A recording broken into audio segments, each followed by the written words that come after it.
Alhamdulillahirabbil alamin. Wassalatu wassalamu ala asyrafil anbiya'i wal mursalin wa ala alihi wa sahbihi ajma'in. Rabbi shrah lana sadrana wa yassir lana amrana wahlul 'uqdatam min lisani yafqahu qawlana. Rabbi zidna ilman warzuqna fahman. Allahumma amin. Jadi kita start kelas kita dengan bacaan Al-Fatihah. A'udzu billahi minasyaitonir rajim. Bismillahirrahmanirrahim. Alhamdulillahi rabbil alamin. Ar-Rahmanir-Rahim. Maliki yaumiddin. Iyyaka na'budu wa iyyaka nasta'in. Ihdinas siratal mustaqim. Siratal ladzina an'amta 'alaihim ghairil maghdubi 'alaihim waladdallin.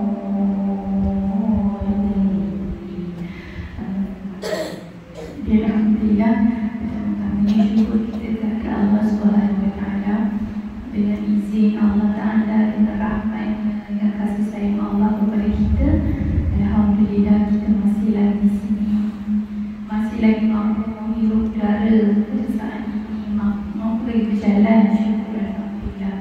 Kalau kita tengok belah kanan masjid, di situ ada keranda warna putih. Kita keranda tu ada mainan. Dah masuk dah kan? Mandi kan? Mandi kan? Mandi kan? Saya kerana tu kosong dalam main kan? Maknanya nak rada ibu-ibu dalam ya Allah, dan masanya untuk lapor diri kepada Allah Ta'ala atas segala perintah yang Allah SWT suruh, dan inilah masanya untuk dilakukan diri. Adakah dilakukan atau tidak, dan adakah di pernah melakukan dosa tidak. Dan itu masanya, insyaAllah.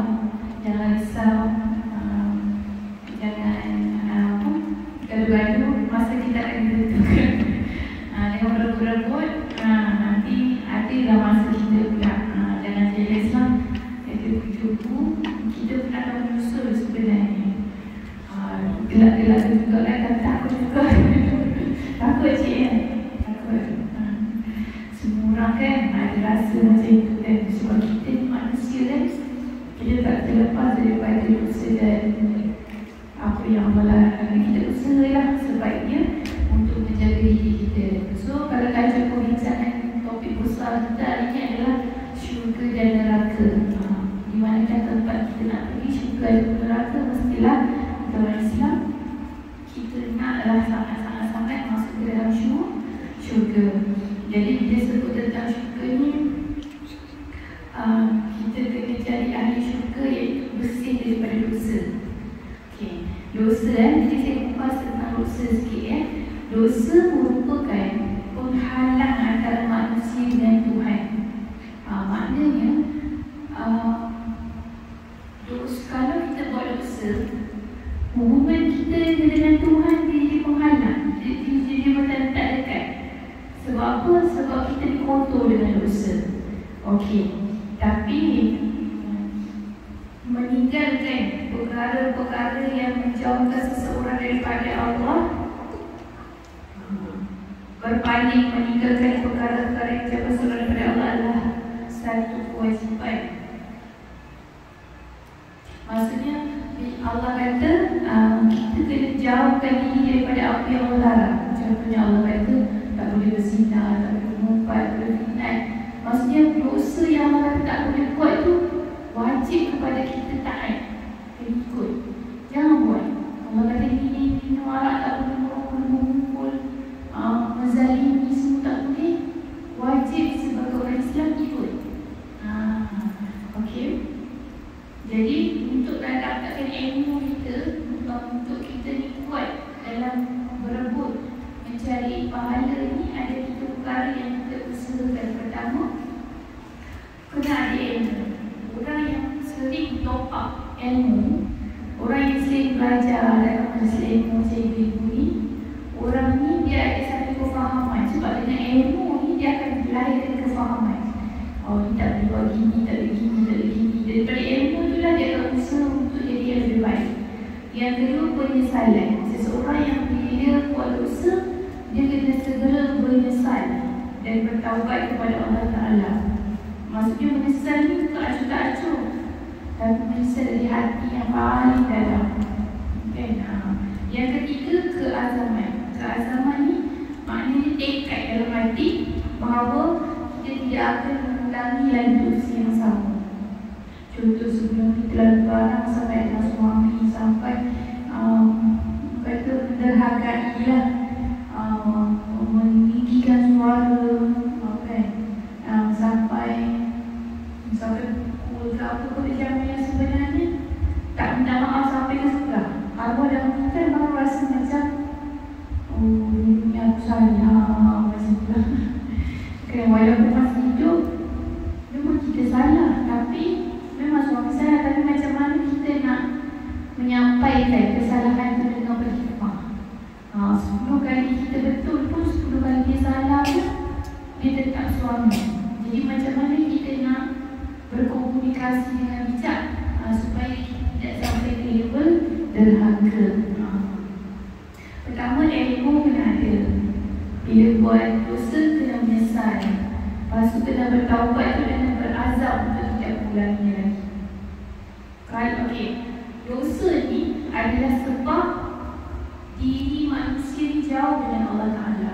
Contoh dosa apa yang kita boleh buat dosa? Contohnya tak solat.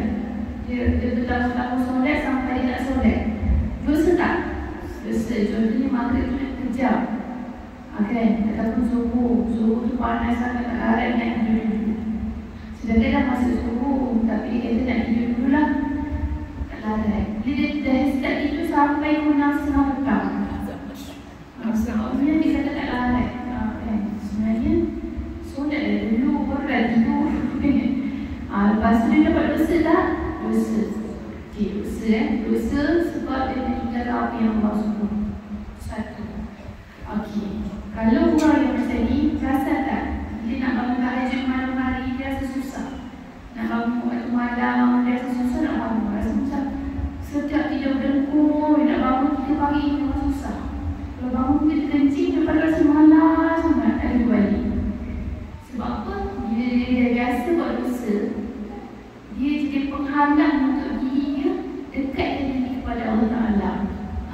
Sebab itu dia punya sifat. Contoh lagi, orang yang suka merompak ataupun mencuri. Dia mencuri. Bila dia buat dosa mencuri, dia rasa tak ada rasa nak solat. Dia rasa macam sehari 5 kali nak solat pun tak apa. Dia tak rasa nak solat, tak ada rasa kesedaran nak solat. Jadi menyebabkan sebabnya dosa yang dibuat itu menyebabkan dia penghalang untuk dia nak solat. Tak ada rasa mencintai Allah. Itu dia. Jadi kita ibu-ibu, kita ingatkan anak-anak kita, cucu-cucu kita, ingatkan mereka jangan buat dosa. Jangan buat dosa. Kalau kita buat dosa, dia akan jadi macam kalau kita nasihat syurga, kau tak takut ke neraka, dia tak ada rasa. Masuk lingkaran keluar dengan Syam, apa benda ni? Dia macam tak ada perasaan takut tu. Sebab apa? Sebab diri kita dah biasa buat dosa. Jadi dalam selagi mana anak kita, dalam kawalan kita, beritahu anak-anak kita, didik cucu-cucu kita elok. Kalau paling pun jangan buat dosa.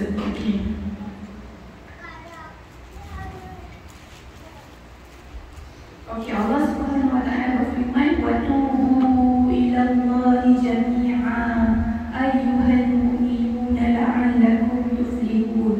Bertaubatlah kamu sekalian kepada Allah, wahai orang yang beriman, supaya kamu berjaga-jaga, supaya kamu berjaya. Maknanya kita bila tidak ada rasa yang kita ni buat dosa, jangan kita takut-takut. Contohnya kita ada buat sakiti orang lain. Kalau kita ada buat sakiti orang lain, mulut kita ni tak diinsurans kan.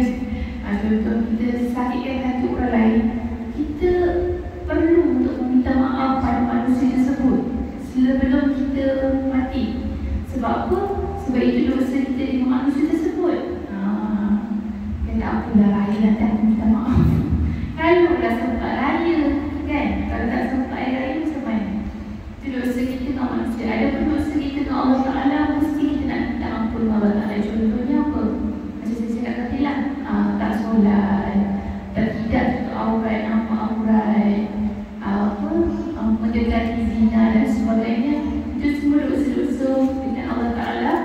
Kita kena bertaubat, bertaubat bersungguh-sungguh supaya Allah ampunkan dosa kita.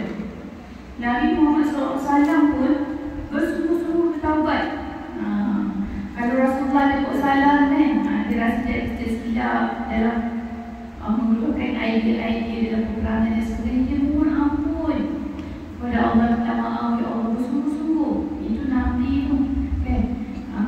Kalau kita laki-laki lah, kita kena mengalir air mata. Kalau tak boleh paksa-paksa juga keluar air mata kan. Inna Allah yaqbalu taubatal 'abdi ma lam yuqarrir. Maknanya Allah menerima taubat seseorang itu selama mana jauh tidak sampai ke halqum. Jadi ini hadis riwayat Tirmizi. Maknanya muslimat, kita jangan rasa kita terlambat.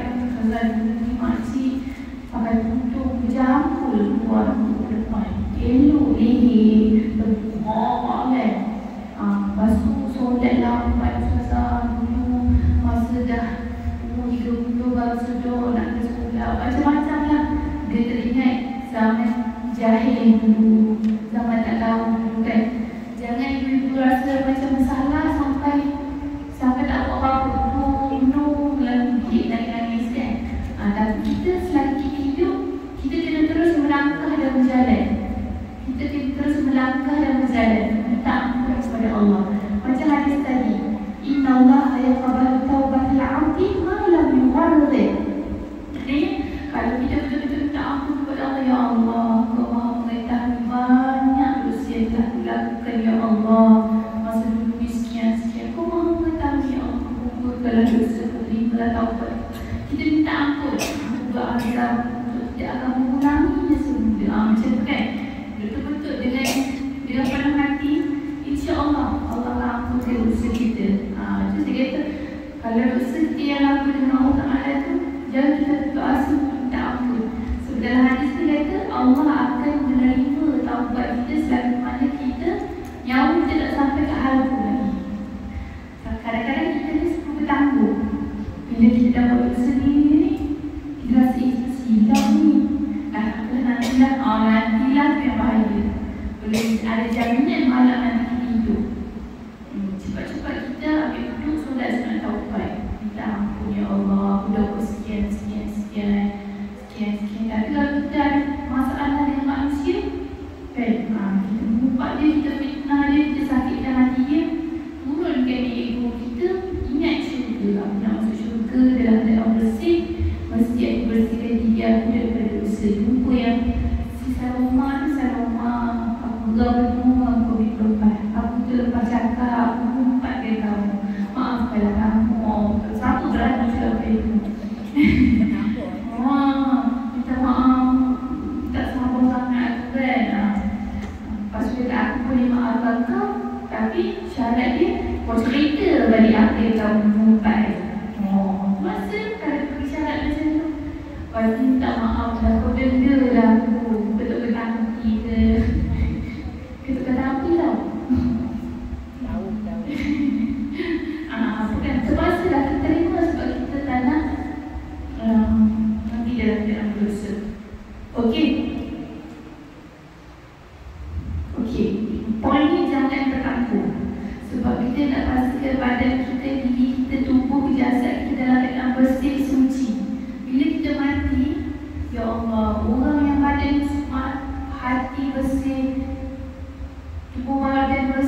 jaga dua kaki, pergi majlis ilmu.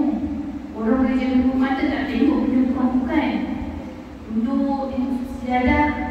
Ada orang boleh jaga telinga, tak nak dengar orang mengumpat, tapi satu mulut yang satu ni, risau kan? Kita ni risau yang dua hidung, dua lubang yang apa tak berusaha ni, lubang nafas. Tak ada hembuskan orang tak ada. Tapi mulut yang satu kita ni bisa jadi setiap orang ada rasa mengelegak nak bercakap, nak memfitnah, nak memburuk kan? Tahan lidah kita. Kalau nak sembuh, gigit lidah pun tak ada rasa fasi geram, ialah semua orang geram kan? Tapi orang yang hebat tu dia dapat mengawal lidah dia, mulut dia daripada dosa. Dia macam itulah. Sebenarnya kalau kita tak puas hati apa-apa kawan kita, suami, anak-anak, menantu dan sebagainya, boleh je nak tegur. Cuma dia pertama, kita kena cari waktu yang sesuai. Waktu yang kita tengah gembira, ataupun waktu yang tengah kita tak marah. Waktu kita tengok lapang dada, tengah duduk, baru kita cakap, Kia, mak ni mak menjumpa kamu. Mak dah lama nak jumpa kamu, nak cakap sesuatu. Kalau bahasa ni, jom ikut mak. Kita pergi kedai kopi. Nak tegur, nak tegur mak, mak. Minum siap, minum. Tak lama-lama. Pediknya ada gembira. Gini, anak mak Sulaiman tu. Dia cakap baik-baik. Tapi poinnya dia nak tegur. Tapi cuma bagi kemas dengan nada itu yang sepatutnya. Bukan masuk dalam WhatsApp tegur. Kau ni Kia. Menantu macam menantu. Boy. Okay. Kena jaga lah. Bukan mulut kan. Mulut tu dia ada rasa nak cakap tapi dia menulis. Sama je lah. Saya tu mulut saya jaga tu sampai tangan. Jangan lah. Jadinya tak ramai orang mampu buat, tapi kena usaha turun ke ego untuk buatlah. Sebab ni satu benda ni kita nak masuk syurga dalam keadaan yang bersih. Kita ni ibu-ibu, kita tak apa tu, apa yang kita nak sombongkan dari dunia. Kita ni kecil je. Kita sekarang duduk dekat Batu Cave, kita sayang. Batu Cave kawasan. Kawasan kita kat Batu Cave. Dalam Batu Cave ni kita dalam Selangor. Dalam Selangor kita dalam Asia. Dalam Asia kita dekat dalam bumi. Kita ni kalau di zoom, kita ni kecil.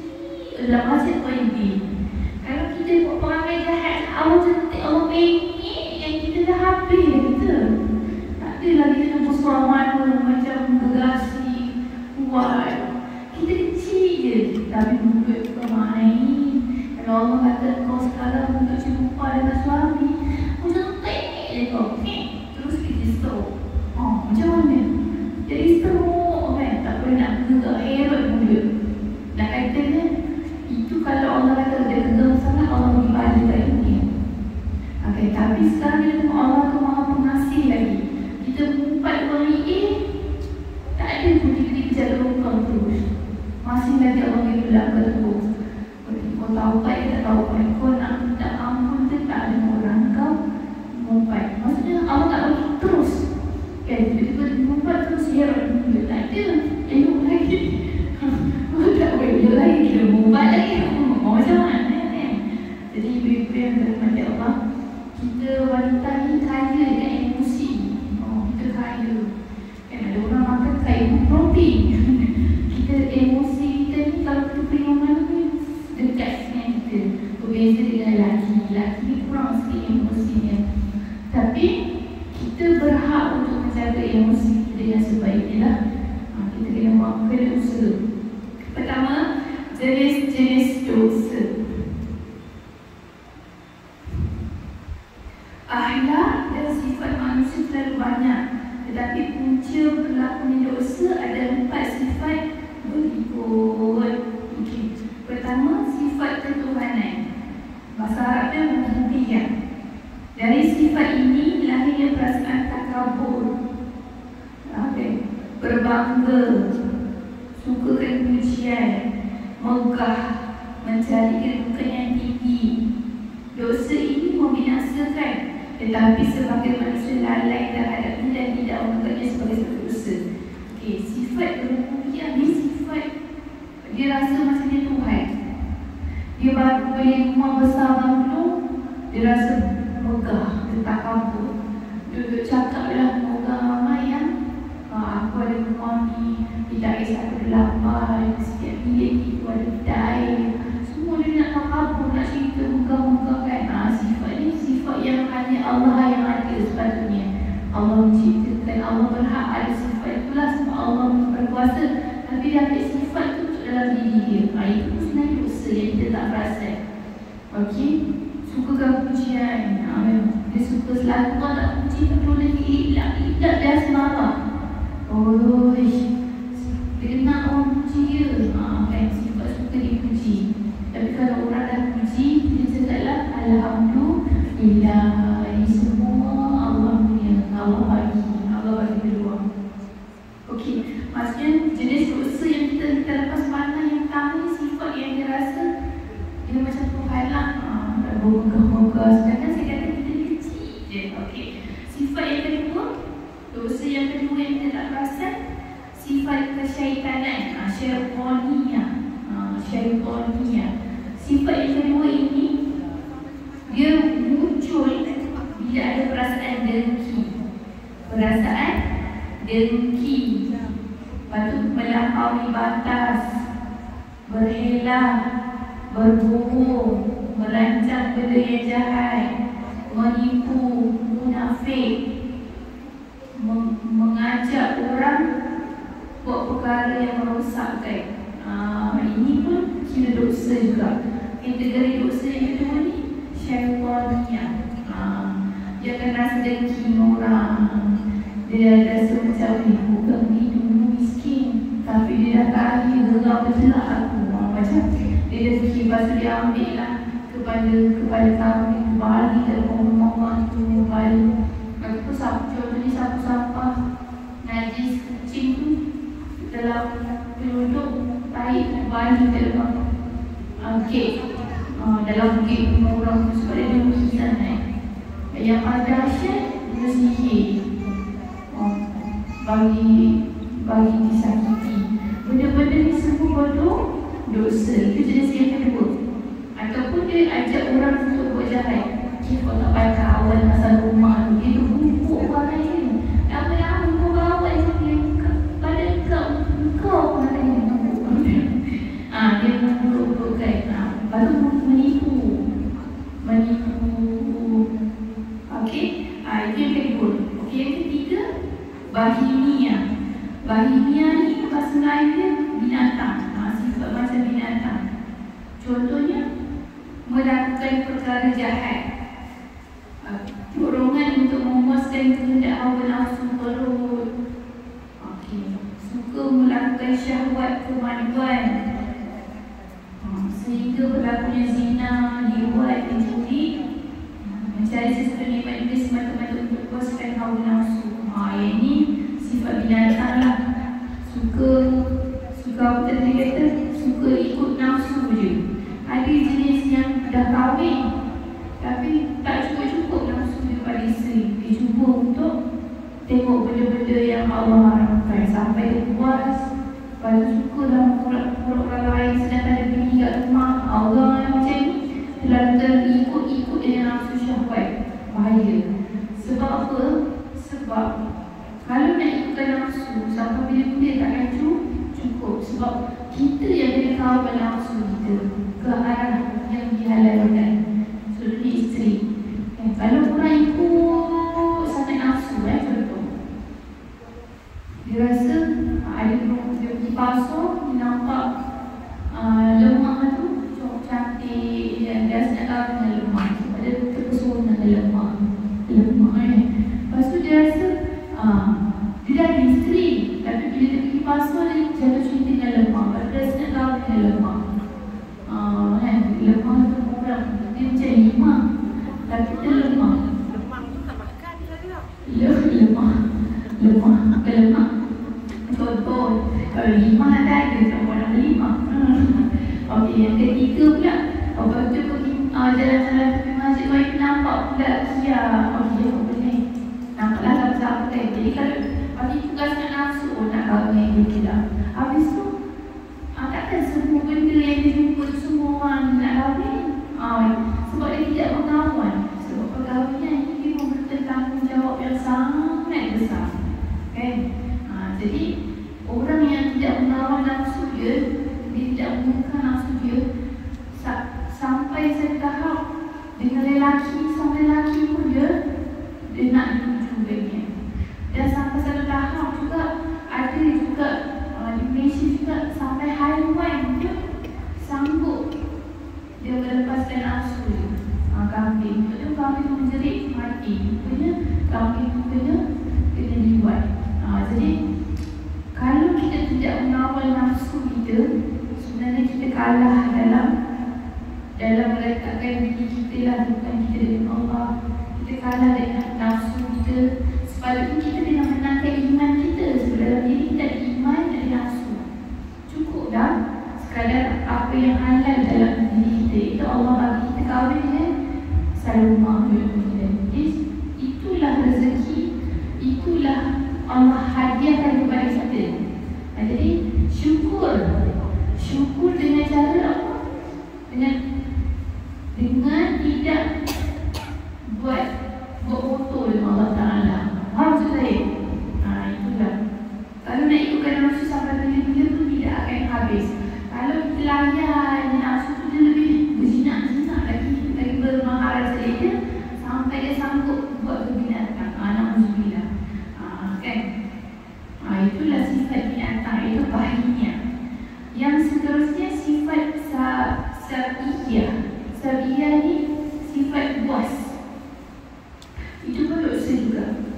Iaitu dia lahir daripada perasaan marah, lahir daripada perasaan dendam, lahir daripada perasaan mengancam manusia, sama ada nak bunuh, nak pukul ataupun merampas harta. Ini kalau kita marah kat seseorang tapi kita tak mampu kawal. Bila kita marah kat seseorang, kita tak mampu kawal ataupun kita dendam lama dah, harta faraid itu banyak dapat ke kakak, ke abang kita yang adik dapat sikit, adik ni berdendam, marah sehingga ada plan nak bunuh kakak ataupun abang. Macam tu, na'udzubillah. Benda tu dosa. Itu dosa, maksudnya dosa sabiyah, kepuasan. Jadi itu antara ciri-ciri dosa. Okey, seterusnya dah habis yang 4 perkara tu. Kemudian antara lagi sifat yang menyebabkan dosa melalui mata, pendengaran, percakapan, perut, kemaluan, tangan dan kaki. Okey, dosa-dosa terbagi kepada 2, iaitu dosa dengan manusia dan dosa dengan Allah Ta'ala. Ini saya dah sebut tadi. Dosa antara manusia adalah lebih berat dan sukar, manakala dosa kepada Allah mudah dengan minta ampun dan minta Allah ampunkan, lebih memberi harapan dan lebih hampir untuk diterima, melainkan dosa syirik. Na'udzubillah, kerana ini tidak diampunkan. Okey, ibu yang dirahmati Allah, sebenarnya dosa kita dengan manusia lebih berat. Kalau kita dosa dengan Allah Ta'ala dulu masa zaman umur 19 tahun, makcik tak pakai tudung salah. InsyaAllah makcik itu dosa makcik dengan Allah. Makcik solat je malam, taubat, sebutkan dosa spesifik makcik. InsyaAllah mesti saya yakin Allah ampunkan. Sebab Allah memang janji dalam hadis dalam Quran bahawa Allah akan ampunkan dosa orang yang bersungguh-sungguh bertaubat. Makcik dulu ni dosa sekian-sekian, kan? Tak apa, makcik jumpa Allah dirilah padam, insya-Allah bersih dosa makcik Allah, insya-Allah. Kan? Tapi kalau dosa dengan manusia ni memang susah, kena ingat balik. Kadang-kadang bila kita ada masalah dengan manusia ni, hari raya tak sabar nak jumpa dia, nak salam, saya minta maaf ya kalau ada dosa, maaf saya batin ya, dalam hati kita aku tu cakap ni selamat je tak cakap. Kalau kau nak aku ampun, kau sebut apa yang kau buat aku, dan sudah tahu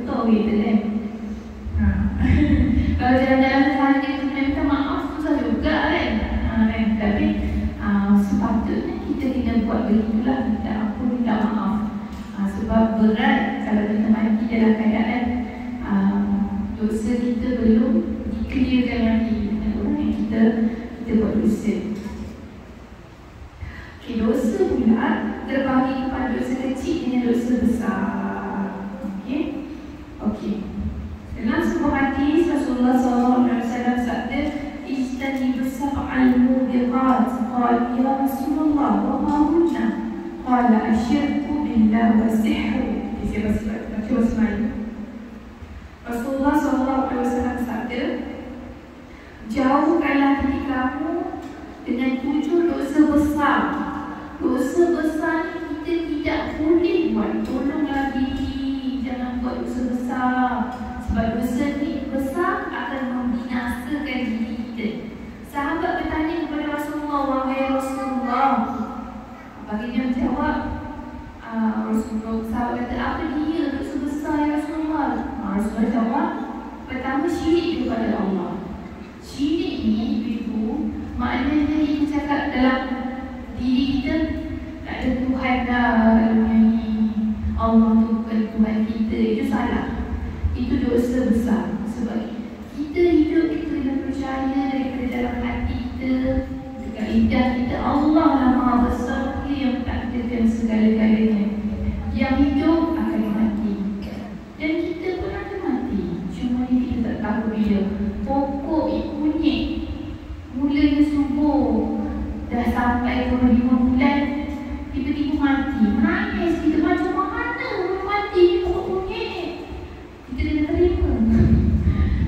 Dia hidup, dia tak mati. Kucing, kita dah jaga 3 tahun dah, daripada baby kita sambut sampai dia besar dan cucu, dia mati. Kita sayang dia, kita pun menangis. Kenapa mati? Kenapa tak main kenapa? Setiap dia bernyawa akan mati. Semua. Cumanya Allah nak uji kita, kita terima ataupun tidak terima. Dia dah tentu dah kena terima sebab dia dah jumpa, dia dah laku diri kepada Allah Ta'ala. Jadi itulah yang kita kena jaga selagi kita hidup. Itulah kalau ada kematian, kita kena ziarah, kita kena pergi. Sebab apa? Dia muhasabah diri kita. Dia cakap sekarang masa engkau dah tiba dah untuk melakukan diri kepada Allah, esok lusa giliran kami pula. Macam tu. Jadi sunatlah untuk kita menziarahi orang-orang yang mati. Okey, pertama syirik kepada Allah dosa.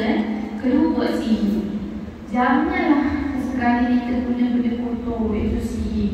Geram betul Ustazah ni. Dia bagi contoh kena pula pada aku. Kau tengok Ustazah, na'udzubillah, jangan sesekali. Orang tu jual nasi ayam lama dah, kita pula teringin nak menyangka tak pandai buat apa, biar pandai buat nasi ayam. Kita pun buat nasi ayam. Tiba orang sihir kita. Contoh, na'udzubillah, berdosa. Jangan bermain dengan sesuatu yang Allah murka. Kita gunakan kuasa lain. Okay, kena gunalah Allah Ta'ala sebenarnya, bukan guna kuasa lain. Sihir ni syaitan orang yang suka. Ketiga, membunuh dosa besar. Kalau kita geram dengan manusia pun jangan sampai membunuh. Okey, seseorang yang dia bunuh seseorang yang diharamkan membunuhnya. Macam saya cakap anak saya yang kecil, saya cakap lah, kita tak boleh bunuh orang. Nanti kita kena tangkap, masuk penjara nanti. Nanti polis jatuhkan hukuman gantung sampai mati. Kita pun akan mati kena bunuh dengan polis. Lepas tu anak saya cakap, habis tu itu polis bunuh kita. Polis pun kena je hukuman sebab dia membunuh. Lepas tu orang yang bunuh polis pun, saya cakap lah, maksudnya kalau polis tu dia menjalankan tanggungjawab dia bukan bunuh dengan sengaja. Maknanya kat sini adalah, kat sini yang tak boleh ni membunuh seseorang yang diharapkan membunuh. Contohnya tiba-tiba Ali nak bunuh Abu sebab kalah main undi, dibunuh saya sengaja. Tak boleh, haram bunuh. Tapi kalau dalam mahkamah, dalam polis dan sebagainya, mereka menjalankan tugas mereka ada sebab. Okey, dosa besar yang seterusnya riba. Tidak boleh memakan riba. Kemudian memakan harta anak yatim pun dosa besar. Lari di medan perang. Zaman dulu perang untuk mempertahankan agama Islam. Rasulullah dah beritahu bilangan kita, bilangan sekian-sekian yang nak pergi perang. Bila dah pergi perang, dah tepuk orang kafir, dia kena lari, tak boleh. Menuduh perempuan yang baik zina. Ini cerita tentang Sayyidatina Aisyah kan, pada hari kan. Okey, menuduh perempuan yang baik berzina pun dosa besar. Jadi 7 perkara ni kita hati-hati jangan sesekali kita lakukan. Okey, seterusnya Abu Talib Al-Maliki berkata, hasil usahaku menyimpulkan dari hadis-hadis aku dapati bahawa dosa-dosa besar ada 17. Ini orang lain kata tak ada 17. Pertama, dengan hati, iaitu syirik. Kedua, lidah. Tadi hati kan bagi hati tak ada Tuhan dah, itu dosa. Yang kedua, lidah. Lidah ni dosa sebab apa? Pertama, dia jadi saksi palsu. Dia kata, saya nampak orang tu bunuh Ali. Sebenarnya dia tipu. Dia saksi yang menipu. Sebenarnya Ali tu ikut juga masjid kita. Tapi dia tuduh Ali tu sebab dia dah memang ada kena Ali. So orang yang menipu ni berdosa. Jadi jadi saksi palsu. Lidah tu kan. Lepas tu yang kedua, menuduh orang berzina. Lepas tu sumpah dusta. Saya berjanji depan mahkamah bahawa saya tidak libat si Abu. Tapi sebenarnya dia menipu. Sebenarnya dia memang melibat. Itu sumpah yang menipu lah. Yang keempat, sihir. Lidah dia kan, dia menyihir juga. Yang ketiga perut. Ini pandangan lain pula. Dia kata ada kategorikan hati, lidah, perut. Perut ni minum arak dosa. Makan harta anak yatim secara zalim, makan riba. Okey, kemudian kemaluan. Kemaluan ni berzina dengan liwat. Tangan pula, tangan membunuh dan mencuri. Kaki, iaitu lari dan perang. Okey.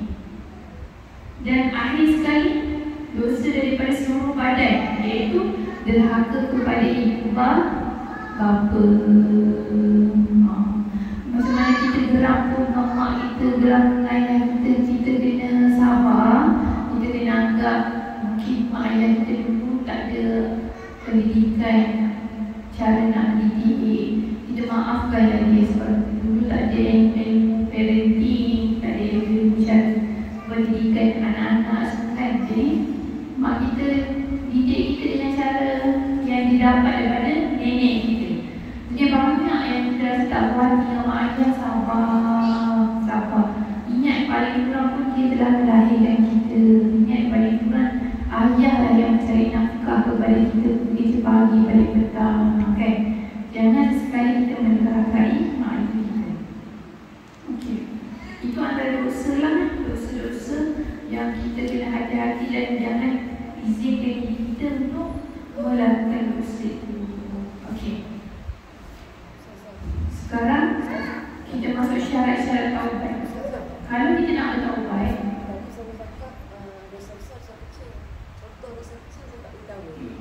dosa kecil selain apa-apa yang kita rasa yang tak boleh buat tu, dosa kecil terlalu banyak apa nak disebut kan. Contohnya apa ni?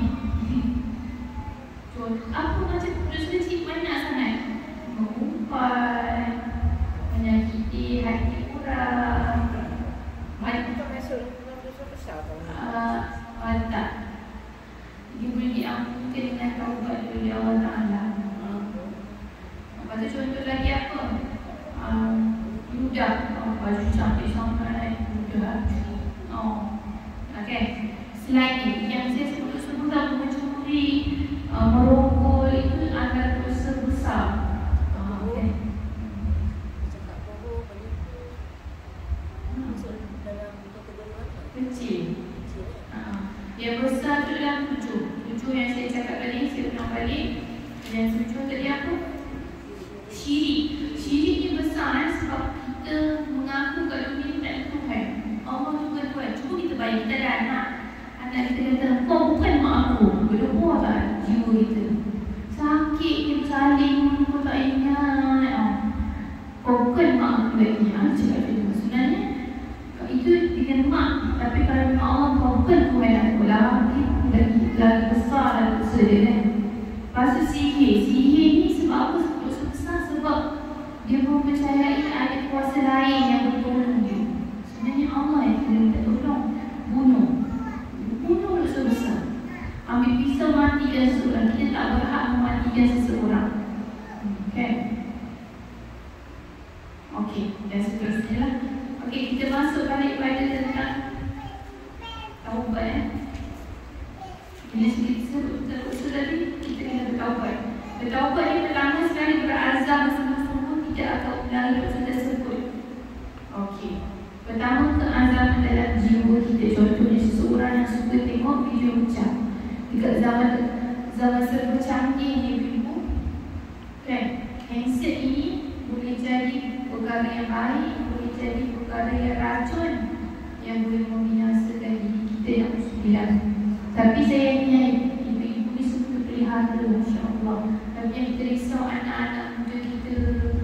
Kan ada seorang anak muda saya tu, dia datang rumah malam datang ngaji. Baru darjah 4. Macam tu kan. Datang ngaji. Tapi dia datang ngaji dan malam mak dia risau. Sebab apa? Sebab dia dah bercampur dengan kawan-kawan naik basikal. Sampai 3 bulan tak pergi sekolah. Mak dia semua risau tak pergi sekolah. Mak ayah kerja, anak tak pergi sekolah. 3 bulan dah. Dah macam-macam cakap, dah macam-macam nasihat, tak jadi juga. Lepas tu ngaji malam tak pergi dia kat saya. Jadi risau. Kita risau. Pun ada dalam kawan pula kawan yang tak ada mak ayah, yang hidup bebas. Jadi itu yang saya risaukan zaman sekarang ni macam-macam. Anak-anak cucu kita, generasi yang akan datang ni macam-macam. Canggih teknologi, canggih juga pemikiran mereka. Jadi selagi kita hidup, jangan putus asa untuk menasihati mereka lah. Okey, orang yang buat dosa ni dia kena berazam. Maksudnya berazam, ya Allah, aku menyesal ya Allah, aku tengok video ucap, aku tengok benda yang Allah larang, masa ni banyak sangat dosa ya Allah, aku minta maaf ya Allah, aku minta maaf. Minta doa dengan sungguh-sungguh bantu dia, beri kekuatan untuk tidak ulangi semua ya Allah, macam tu. Jadi dia berazam sungguh-sungguh tidak akan buat lagi, kan? Dan dia tidak buat seterusnya, Allah akan ampunkan dia. Okey, antaranya lagi, siapa yang benar-benar sungguh meninggalkan syahwat dan memaksa diri yang menahan perkara tersebut apabila datang godaan sebanyak 7 kali, perkara tersebut tidak akan hinggap kepadanya. Maknanya kalau macam dia betul-betul taubat, lepas tu dah berazam, bila orang ajak cuba lagi, kita tak terliru kena ikut. Sebab apa? Itu mungkin tanda Allah yang kita taubat dia. Sebab dia makin dekat dengan Allah Ta'ala. Jadi bila dia dekat kepada Allah Ta'ala, menjadikan benda yang jahat dia terhalang tu nak buat. Berbeza dengan saya cakap tadi, orang yang dia biasa buat dosa tanpa bertaubat, dia jadi susah untuk dekat kepada Allah. Contoh dah biasa dah tak solat wajib, dah biasa dah sakit dia tak turun lagi. Tiba-tiba malam-malam 3 pagi dia nak solat tahajud, susah dia nak buat. Sebab orang yang kotor, yang berdosa tanpa taubat, ada rasa berazam, tak rasa betul nak hisap ni, susah dia nak memalam untuk taubat. Sebab Allah bagi penghalang untuk dia dekat. Tapi kalau sebaliknya, kalau orang yang sentiasa dia pernah buat dosa tapi dia bertaubat, dia sungguh-sungguh, Allah dah terima dah dosa, Allah dah ampun dah dosa dia, dia jadi orang bersih, dia jadi orang soleh, dia jadi orang baik. Dia orang ni bila dia nak dekat dengan Allah, senang nak buat jahat. Lepas tu bila orang ajak buat jahat, dia rasa susah nak ikut. Sebab apa? Sebab dalam diri dia dah ada Allah, dah ada perisai. Itu yang kalau boleh kita nampak anak-anak yang nakal ni, kita bantu dia untuk nasihat dia, bawa dia bazing, ajak dia buat baik, tinggalkan dosa-dosa. Lama-lama dari sekarang boleh dekatkan diri dengan Allah, insya-Allah. Okey. Kita tengok pula tahap-tahap hamba dalam bertaubat. Mereka pertama, seorang yang bertaubat daripada mengerjakan sesuatu dosa sehingga ke akhir hayatnya. Dia bertaubat untuk tidak mengulangi lagi. Inilah orang yang istiqomah dalam bertaubat. Okey, taubat seperti ini dinamakan taubat nasuha. Okey, dan nafsu seperti ini dinamakan nafsu mutmainnah. Golongan yang pertama ni, dia memang suka bertaubat sampai hayat-hayat itu suka bertaubat. Kalau dia rasa dia buat dosa, cepat je dia rasa bersalah dan Tuhan dia bertaubat. Golongan yang kedua, mampu komited dalam melakukan kewajiban dan meninggalkan dosa besar tapi masih tidak mampu mengawal diri dan melakukan beberapa kesalahan yang biasa dilakukan. Nafsu ini dinamakan nafsu lawamah, mencela diri. Maksudnya dia ni orang yang usaha jugalah nak meninggalkan dosa. Okey, tapi dia memang ada ada perangai dia yang macam susah nak tinggalkan perangai dosa dia juga. Macam itulah. Dia macam dah biasa buat dosa tu, dia susah nak hilangkan karat dalam dirinya. Dosa-dosa besar dan dosa kecil. Dosa-dosa kecil ni adakah perlu kita selalu bertaubat, solat taubat dan ataupun memadaikan kita beristighfar? Istighfar, okey, bagus, soalan yang bagus. Okey, istighfar boleh menghapuskan dosa kecil. Istighfar boleh ampunkan dosa kecil, tapi sehingga banyak mana yang boleh ampunkan tu hanya Allah Ta'ala yang tahu. Kira sekali Allah Ta'ala kata dia istighfar kat mulut je, dekat hati dia tak nak bertaubat, maka tak jadi juga. Ataupun Allah nak tengok betul-betul keikhlasan pada istighfar. Sebenarnya istighfar pun mampu untuk memadamkan dosa-dosa kecil. Solat sunat taubat pun sama juga, lebih mengukuhkan untuk solat untuk mengukuhkan dosa-dosa kecil. Adapun kalau dosa besar pun kita kena lagilah banyak solat sunat taubat hari-hari dalam bulan. Sebab kalau dosa besar ni Allah nak ampunkan, melainkan dengan kasih sayang rahmat Allah. Kalau Allah kata aku nak ampunkan, Allah akan ampunkan. Semuanya atas ihsan Allah Ta'ala. Tapi kita jangan putus asa kita terbuat. Tapi kita yakin dalam hati kita tak apa, insya-Allah Allah terima aku bertaubat. Orang yang bertaubat ni kadang-kadang lebih mulia. Saya dah cerita seperti itu ni. Seorang perempuan ni pegawai yang menguruskan jenazah yang mana akhir. Kalau dah gantung diri tu, wanita tu dia akan uruskan jenazah tu untuk mandikan yang perempuan lah, mandikan, uruskan yang dah jatuh mati kan. Pada satu hari cakap ada seorang ni, arwah almarhumah ni, wanita ni dah mati sebabkan ni lah kali gantung ni. Dia rasa baru dia nak start mandi, tapi bau seharum membak. Dia cakap memang seharum sangat, seulang-ulang macam minyak wangi yang tak pernah jumpa. Wangi sewanginya, jenazah suci, bersih, muka. Sedangkan kalau kita tahu hukuman dia kali gantung ni antara jenayah besar lah kan. Jenayah besar kita boleh bayang membunuh dan sebagainya lah kan. Tapi perempuan tu dia interview dia cakap rupanya di ujung-ujung akhir kematian arwah ni dia memang banyakkan solat sunat taubat, banyak mendekatkan diri kepada Allah. Saya yakin dan percaya sebenarnya Allah dah ampunkan dosa dia semasa kat dunia. Sebelum dia bertemu nak lakukan dengan Allah, Allah dah bersihkan sebersih-bersihnya, dah ampunkan dosa dia sebersihnya.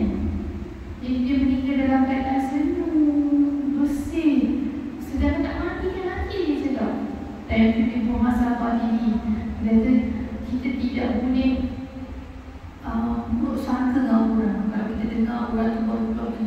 apa ke, orang tu rumah kita jangan berusaha boleh jadi dia mati lebih mulia daripada kita sebab dia bertaubat dan berdoa.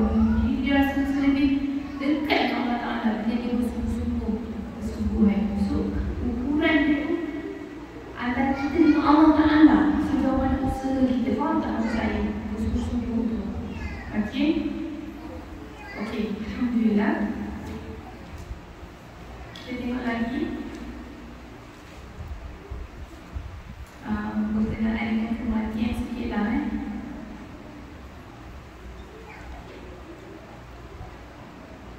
kita baca sebentar.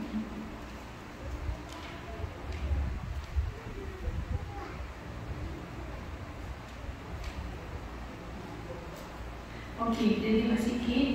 Di dunia ini kamu adalah menjadi orang yang mencintai Rasulullah dan melakukan sunnah bagi dia agar kamu memperoleh syafaat bagi dia di akhirat nanti. Okey, Rasulullah akan memohon keampunan untuk umatnya yang melakukan dosa besar. Lalu Allah menyelamatkan mereka dari neraka. Okey, pertama sekali kita kena ingat selain Al-Quran yang kita baca, selawat atas Nabi, menunjukkan sunnah Nabi pun dia antara penolong kita kat dunia ni, ke hari akhirat. Maksud ke hari akhirat nanti kita tengok dosa dengan pahala kita sama. Mana nak berat mana lagi kan? Kalau berat baik dapatlah masuk syurga, tapi semua seimbang. Dan itu Rasulullah akan datang kepada kita. Rasulullah kata aku akan beratkan timbangan baik dia sebab dia ni dulu selalu ajak orang buat perkara sunnah. Dia ni selalu selawat ke atas aku. Itu berat amalan baik kita. Itu yang pertama, selawat. Al-Quran lagi lah. Al-Quran itu syafaat juga penolong kita. So janganlah kita rasa berkira-kira untuk berselawat dan membaca Quran. Dua benda itu jadikanlah terapi untuk kita. Okey, itu pertama. Kedua, hendaklah kamu meramaikan kawan-kawan yang soleh. Jangan kita kira siapa nak kawan dengan saya, mesti gaji ada boleh ke atas je, boleh kau tak boleh macam ni. Kita kawan je semua, miskin ke kaya ke, comel ke tak comel ke, herod ke tak herod ke, kita tak tahu. Datang esok lusa kita meninggal, kawan-kawan yang biasa-biasa lah yang Allah dan Allah kita mandikan jenazah kita dan sebagainya. Jangan kita sombongkan dunia. Sebab setiap orang mukmin itu ada bantuannya. Kan? Janganlah kelalaian kamu ketika kamu suka menangguh-nangguh dan kamu menangguhkan ini sebagai harapan. Okey. Seterusnya, jagalah diri daripada menzalimi orang lain. Okey, ingat tadi. Pertama, baca Quran, selawat. Yang kedua, carilah kawan-kawan yang soleh. Yang ketiga, jangan zalim orang lain. Ingat, jangan buat anak ibu orang. Sebab sesiapa yang mati sebelum mengembalikan hak-hak orang yang zaliminya, kita semua akan mengelilinginya pada hari kiamat. Kalau kita ada hutang, usahakan jangan makan sedap. Nak makan ikan pantai, nak makan KFC, nak makan sedap-sedap, tapi hutang tak bayar. Jangan. Selesai hutang. Lembut kita minta hutang orang, cepatlah kita kena bayar. Kalau siapa puasa-puasa dah tahan ni, yang penting kita kena bayar hutang secepatnya. Sebab bila kita mati nanti berlekor lah. Leko-leko kita punya hak-hak manusia dalam dunia yang kita tak bagi lagi. Setiap orang di kalangan mereka akan kata, orang inilah yang menzalimi aku, orang inilah yang menghina aku, inilah jiratku yang lalu buat jahat terhadap aku, dan inilah orang yang menipuku. Ketika itu kamu tidak dapat lagi melepaskan diri dari mereka. Apabila kamu bercita-cita untuk lepaskan diri, itu kamu akan dijawab. Pada hari itu tidak ada lagi kezaliman. Maknanya jangan buat nanya orang, buat jahat dengan jiran dan sebagainya. Nanti ke hari akhirat nanti orang ni akan datang kepada kita, dialah yang imam depan kawan-kawan, dialah. Jadi semua orang akan pertahankan diri masing-masing sebab semua orang nak pahala. Kalau dia rasa dia boleh bagi dosa tu, yang kan dia lah dong. Yang penting kita kat dunia sangat menjaga diri. Okey. Pada hari kiamat ni Rasulullah SAW sabda, pada hari kiamat orang beriman akan diselamatkan dari api neraka. Mereka akan diletakkan antara syurga dan neraka, lalu dilaksanakan pembalasan terhadap segala kezaliman yang berlaku di antara mereka di dunia. Setelah semua dibersih dan disucikan dari dosa-dosa, barulah diizinkan mereka untuk memasuki syurga. Ini tak boleh juga. Okey, tengok lagi Nabi SAW sabda, tahukah kamu semua siapakah orang yang muflis? Para sahabat menjawab, orang muflis di kalangan kami ialah orang yang tidak mempunyai dirham atau harta benda. Nabi SAW sabda, sesungguhnya muflis di kalangan umat aku ialah orang yang datang pada hari kiamat nanti dengan membawa seluruh amal solehnya seperti solat, puasa dan zakat. Namun begitu dia datang dalam keadaan dia telah memaki simpulan, menuduh seseorang melakukan zina, makan harta seseorang, menumpahkan darah seseorang, memukul seseorang. Justru kejahatan itu dibalas dengan diberikan kebaikan yang dilakukannya kepada orang itu dan orang ini. Sekiranya habis segala kebaikan sebelumnya, selesai membayar zalinya, akan diambil jatah mereka orang yang zalimi, lalu dicampakkan atas kubur, diumumkan mereka dalam neraka. Okey, faham tak hadis ni? Hadis ni jelas macam ni. Kita ni dah berumur nak masuk syurga ni, banyak pahala kita lah. Okey, sebelum kita masuk syurga, nak masuk syurga tu, ada orang datang kepada kita, cakap, dia lah yang makan harta anak yatim, makan harta anak yatim. Kau lah yang menghina aku. Jadi dosa yang kita solat sunat, pahala kita solat sunat, pahala kita di kelas kuliah, pahala-pahala puasa, dapat pahala tu kepada orang yang kita aniaya. Dia lah hutang tak bayar-bayar. Okey, pahala kita tu dapat kepada orang yang penuntut semua dituntut akhir-akhir. Sampai yang nak masuk kuliah, kita ni pahala kita dah kurang balik. Tadi kita nak dapat sikit, yang suka banyak. Tapi orang yang datang tuntut. Tapi hukum kita Allah banyak. Solat, puasa, bersedekah ni, tapi hukumnya dengan manusia banyak. Dosa pula. Dosa manusia banyak. Pahala dengan Allah banyak.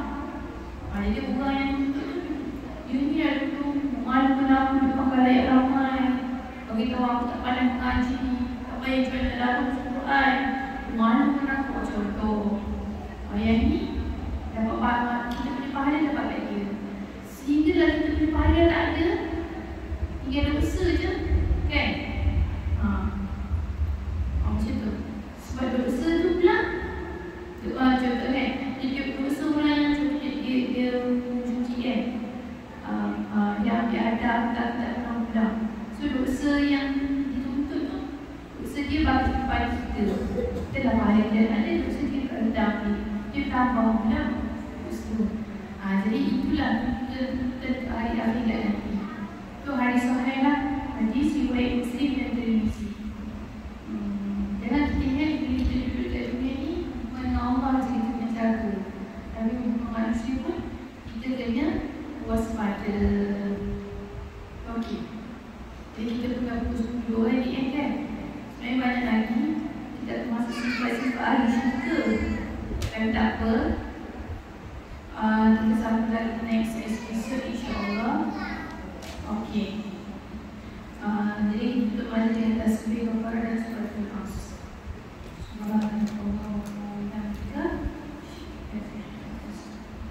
Bismillahirrahmanirrahim.